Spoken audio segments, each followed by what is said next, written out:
Hello, I'm Professor Ian Hunter and I run the bioinstrumentation lab here in mechanical engineering at MIT.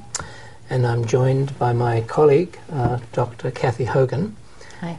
And together, including the help from a number of very, very talented students and postdocs and others in the lab, we've created a very interesting new technology for drug delivery. What you're watching is a simulation of drug delivery into the skin, in this case of a particulate, but not using a needle. We're developing a system that eliminates the use of needles and instead delivers drugs into tissue using a high-pressure stream right into the skin. In our lab, we've developed a prototype of a device that uses a highly controllable jet injector and a computer interface that controls volume of drug delivered and the velocity at which it moves. It can both inject into and aspirate from tissue. And we're able to fire the drug out at almost the speed of sound, if we need to. The speed of sound in air is about 340 meters per second. It's capable of pressurizing the drug up to as much as 100 megapascals. And we can do that in under a millisecond. So here you can see the heart of the Lorentz force actuated, the heart of our actual technology.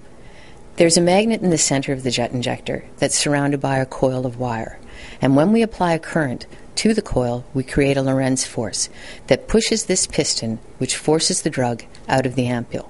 This gives us a tremendous amount of control depending on how much current we put in, so that, as you can see here, we can successfully deliver a wide variety of volumes of drug at a wide variety of velocities with a very low degree of error, something a needle can't do.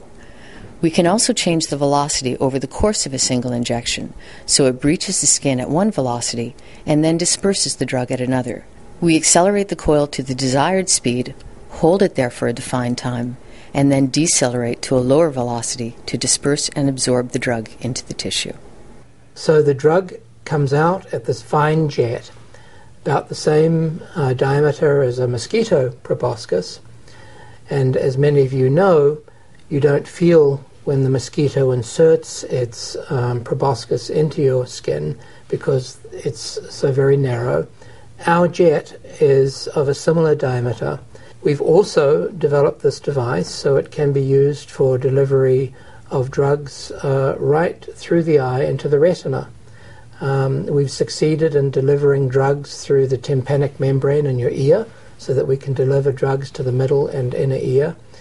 And we've also done something that we think is pretty cool. We can take a drug in powdered form, put it in this device. The device, because of its very, very fast response, is able to vibrate that powder so it behaves like a liquid, and then we inject it into tissue as though it was a liquid, even though it's a powder.